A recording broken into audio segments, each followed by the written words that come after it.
Daí pessoal, beleza? Mais um vídeo pra vocês. Estou eu aqui mais uma vez com meu amigo e advogado Daniel Toledo. O cara é fera demais. Sempre falei dele lá no meu Instagram. Inclusive, quando eu falo do Daniel, eu coloco uma caixinha de perguntas para vocês deixarem perguntas a respeito de imigração legal ou de imigração de forma geral aqui para os Estados Unidos. E esse vídeo aqui é exclusivamente para o quê? Responder perguntas que vocês deixaram lá na minha caixinha de perguntas no Instagram. Inclusive, se você ainda não me segue, tá aqui embaixo para vocês o meu Instagram, que é o Nossa Vida é Ser, e também tô deixando o Daniel para vocês que ainda não conhecem o cara. Já como eu falei, não conhecem, ele pode se apresentar um pouquinho para vocês. Tudo bom, pessoal? Quem não assistiu os vídeos anteriores, meu nome é Daniel Toledo, eu sou advogado, especialista em direito internacional, tenho escritório no Brasil, tenho 4 escritórios no Brasil há 18 anos. Temos algumas bases também fora do Brasil, como Estados Unidos e Europa. Fazemos todos os vistos consulares e embaixadas para Estados Unidos, Canadá, Espanha, França, Itália, Portugal e Reino Unido. Caracas, parabéns. Obrigado. Então vamos fazer o seguinte, já que a gente tá com alguém que conhece realmente do assunto, vou estar lendo algumas das perguntas aqui pro Daniel e ele vai estar passando a resposta pra vocês. Vou estar selecionando aqui e já seguimos. Não esqueça, lá no Instagram, Nossa Vida é Ser, na caixinha de perguntas estou colocando em torno de 1 ou 2 vezes por semana pra vocês deixarem as suas dúvidas. Começando por uma aqui legal. Tem uma pergunta aqui, ó, do Franca JP. Qual o valor mínimo para abrir uma empresa e conseguir os documentos? Tem vários vistos de investimento, né? Então assim, eu não gosto muito desse termo mínimo, Anderson, porque depende do visto. Você pode fazer uma abertura de uma empresa, por exemplo, através de um L1, de um visto L1, que é a transferência do sócio, gerente, gestor ou administrador da empresa brasileira para filial, subsidiária ou coligada americana. Depende, né? Se você tiver um restaurante, for abrir um outro restaurante nos Estados Unidos, quanto você vai ter que investir nesse restaurante? Você vai ter que ter um fluxo de caixa? Quantos funcionários tem? São 10 funcionários? Você vai ter dinheiro para pagar o salário desses funcionários por quanto tempo? Quanto custa a mesa? Quanto custa prato? Quanto custa a cozinha industrial? Quanto custa a estrutura? Né? E se você tem um escritório de contabilidade, por exemplo, e você vai fazer um escritório de consultoria contábil brasileira, especificamente de legislação brasileira, legislação contábil brasileira, porque senão você precisa tirar a licença de contador nos Estados Unidos, mas para o brasileiro no Brasil você pode prestar esse serviço. Quanto custa? Muito menos. Você vai precisar de um espaço menor, você vai precisar de uma mesa, uma cadeira, um computador, talvez uma secretária. Então eu não gosto muito do termo mínimo, eu gosto muito mais do termo necessário, que é o que o consulado vai olhar na hora de analisar o seu processo aplicado, né? Visto E2 segue mais ou menos no mesmo sentido. Já o EB5 é um investimento muito maior, né? Um investimento que já vai direto para um processo de green card. Hoje ele está em 900 mil, o EB5 indireto, que é aquele onde você investe num centro regional já aprovado pelo governo americano, e 1.800.000 no EB5 direto, que é aquele onde você investe num negócio especificamente seu, com a obrigação de gerar 10 empregos, desenvolvimento regional, e aí sim você pode fazer jus ao seu green card. São 1.800.000 de uma vez. De uma Muita vez. gente pergunta se pode ser parcelado isso. Não pode, é direto. Na mão, 1.800.000 dólares. É muita grana. Isso ele subiu o valor de um tempo pra cá, né? Subiu de um tempo pra cá, de novembro do ano retrasado pra cá, de 2019 pra cá, ele subiu pra 900 mil. Ele era 500 mil, subiu pra 900 mil. Mas uma coisa engraçada, né? Eu fiz até um vídeo falando sobre isso daí, contando essa história. Nós fizemos, alguns anos atrás, nós estruturamos esse projeto para 2 clientes nossos que investiram em propriedades rurais. Eles compraram 2 fazendas, cada um, né? Foram 2 distintos. Eles compraram 2 fazendas já produzindo, que traziam rentabilidade, tinham ali as pessoas que trabalhavam, uma tinha 12 pessoas, se eu não me engano, outra tinha 16 pessoas, se eu não me engano. Eles compraram e eles pegaram o EB5 através dessas fazendas. Na época, o EB5, o direto, era 1 milhão, não 1.800.000. Eles gastaram um pouco mais, gastaram em torno de 1.200.000, 1.400.000. Compraram e pegaram através de investimento rural. Compraram 2 fazendinhas pequenas. Caramba, então até o pessoal que vive no Brasil às vezes gosta desse mundo mais rural. Exatamente. É uma opção até mesmo pra entrar nessa jogada. E uma coisa que eu vi, cara, até engraçado, eu sei que é fora do tema aqui, mas tem muita gente aqui nos Estados Unidos que tem fazendas e além de fazer o cultivo, eles também abrem para turismo. Exato. Cobram um valor de entrada, você entra com sua família, pode ir lá ver os boizinhos, ver os animais, como funciona o plantio, até tem algumas vezes que eles fazem umas feirinhas com bandas locais tocando. Cara, eu achei animal isso. É muito bacana, tem uma aqui no Texas, inclusive, quem tiver curiosidade, entra no site dele, se chama 46 Ranch 4, SIX X Ranch. Vocês vão ver, ela inclusive está à venda, se alguém se interessar, eles estão vendendo por 400 milhões de dólares, é a fazenda mais tradicional dos Estados Unidos, eles têm isso daí. 400 milhões? Milhões, é. Bom. Eu acho que parcela em 3. Acho que parcelar, eu acho que talvez em 3 vezes eu consigo, então eu vou pensar 2 vezes. Mas vale a pena vocês olharem, a fazenda é sensacional, é linda, tem campo de pouso, tem 5 aviões do dono da fazenda. Uau, por uma isso. das mais tradicionais aqui dos Estados Unidos. Meu Deus, cara. E vou aproveitando, passando para mais perguntas aqui. Encontrar mais uma que seja legal, já que tem muitas pessoas que mandam pergunta e eu não consigo selecionar todas elas para eu estar respondendo. Mas grande parte dessas outras perguntas vão ser respondidas lá no Instagram. Já tem uma pergunta aqui do meu amigo Rafa. O cara é muito bom. Ele cantou no SBT e fez parte do grupo de jurados do SBT e tudo mais e mandou aqui. Queria saber mais sobre o visto de talento extraordinário para músico. Na verdade, para músico existem alguns tipos de vistos que ele pode aplicar, né? Nós podemos pensar em um visto EB, que é um visto de habilidades, onde ele pode se enquadrar. Nós podemos pensar no visto O, que é um outro visto em que também a gente vai tratar aí na questão de habilidade. A gente vai também olhar para o visto P, que é um outro visto também, que é um visto temporário e que é geralmente utilizado por artistas. A gente faz muito esses vistos no consulado, porque os artistas chegam nos Estados Unidos, eles acham que a banda pode entrar aqui e tocar com visto B1, por exemplo, que é um visto de negócio. E não pode, eles precisam de um visto específico, né? Geralmente a gente pede o visto P ou o visto O para esses trabalhos de artistas, de bandas que chegam nos Estados Unidos. A gente já pede no consulado para que eles já entrem nos Estados Unidos com esses vistos estampados no passaporte e possam fazer realmente as suas apresentações. Então, Rafa, depende aí do tipo de trabalho que você tem, do teu histórico, do seu reconhecimento, do que tem de documento. Pode caber um desses vistos aí com certeza para você. E algum desses vistos podem até mesmo permitir a pessoa de morar aqui nos Estados Unidos? O P, ele vai dar autorização para essa pessoa estar dentro dos Estados Unidos por bastante tempo. Geralmente ele tem P's que a gente consegue por alguns anos. O O no mesmo sentido, o EB é um green card, né? Então ele com certeza aí vai poder ter a residência permanente dele aí através de um EB, se ele realmente se qualificar nesse sentido. Uma dúvida, essa é uma pergunta minha mesmo. Vamos supor que eu, Anderson, sou um empresário bem sucedido aqui no ramo de eventos.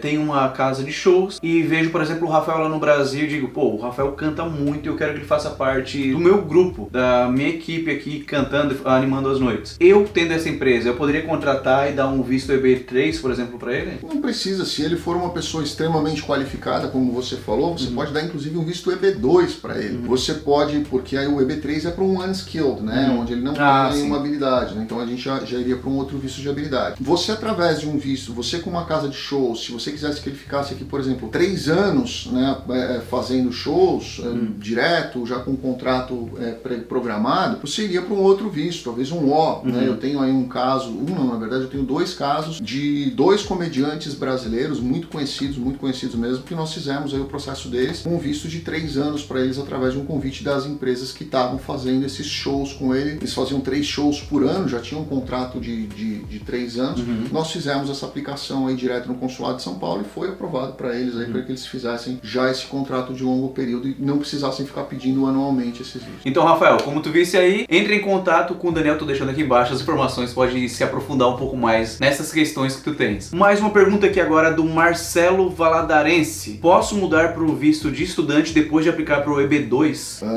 Não é legal, tá? Não quer dizer que não, mas essa pergunta é meio capiciosa. Você está com o EB2 aonde? Porque assim, se você aplicou para um EB2 num consulado, por exemplo, e esse EB2 foi negado no processamento consular, eles não vão cancelar seu visto de turismo. Mas se você protocolou esse EB2 nos Estados Unidos e esse EB2 dentro dos Estados Unidos fez para você aí um processo de ajuste de status, ou seja, você derrubou o seu status de B2, de turismo, né? E foi negado esse processo, você não pode voltar para o seu visto de turismo, que você entrou com um ajuste de status, inclusive para um visto de residência permanente, né? Então, assim, é um pouco mais perigosa essa questão. Por isso eu tenho sugerido muito às pessoas que protocolam os seus processos no Brasil. Antes de sair, faça a entrevista no Brasil. O processo consular é muito mais rápido do que o processo dentro dos Estados Unidos e aí você não vai correr esse risco de eventualmente ficar sem status ou ter que voltar da onde você você está nos Estados Unidos para chegar no Brasil novamente e tentar aí alguma outra solução para o seu caso.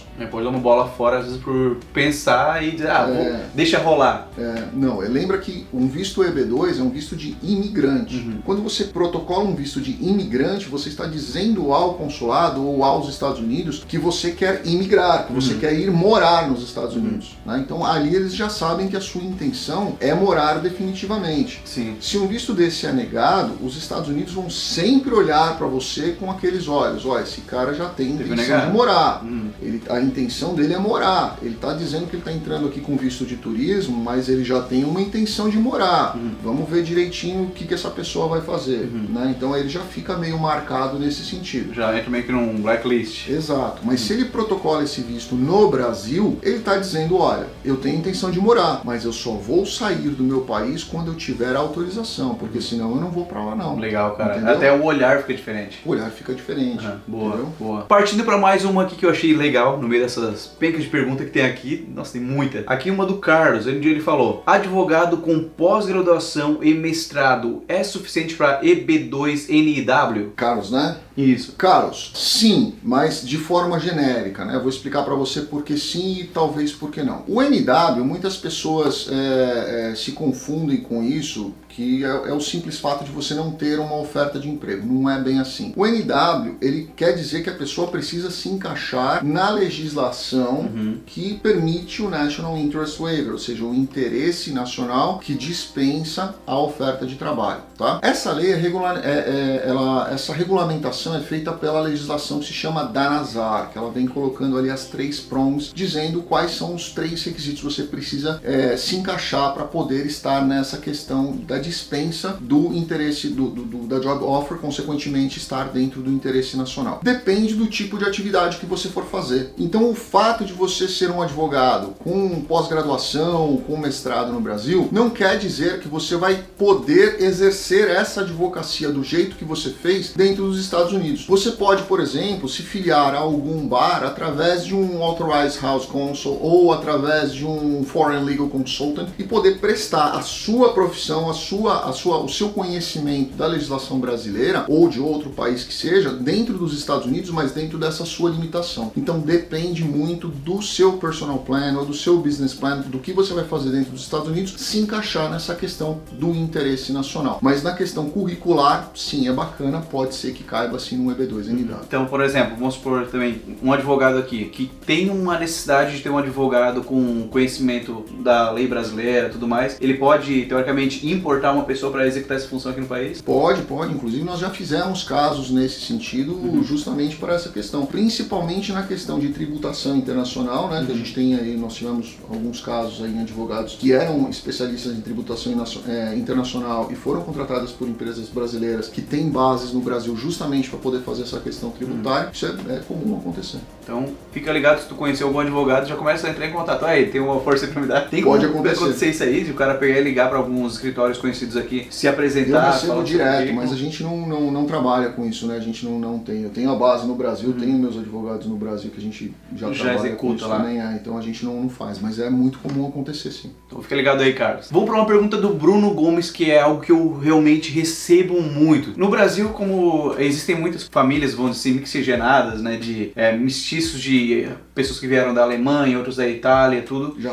Japão. Tem pessoas que perguntam essa pergunta aqui que o Bruno Gomes falou. Imigração para europeus e familiares, alguma forma de ir legalmente para morar? Sim, existem várias, né? Você tem vários vistos, você pode usar diversos dele. Então muitos europeus acabam se beneficiando do visto E2, que é aquele visto para quem é cidadão de um país que tem tratado de navegação e comércio com os Estados Unidos. Infelizmente Portugal ainda não faz parte desse tratado, já está no Senado para fazer a votação, já passou em primeira instância, era para ter aprovado inclusive até agosto do ano passado, infelizmente não foi votado por causa da pandemia, mas a gente acredita que até o final desse ano deve entrar Portugal também. O cidadão desse país faz um investimento em um negócio dele, né? né, que ele abre esse negócio, ele abre esse comércio e pede a concessão desse visto E2 para ele, esposa ou marido, filhos menores de 21 anos, solteiros e não emancipados. Até tem um amigo que eu acredito que ele tenha a cidadania italiana, ele abriu uma sorveteria. É isso aí, tem muita gente. Fez investimento numa sorveteria com cafeteria e tal. E tá aqui, cara. Tá feliz pra caramba com o negócio dele. Investiu pouco, acho que ele deve ter investido pouco mais de 100 mil dólares. É isso aí. E tá tranquilo, cara.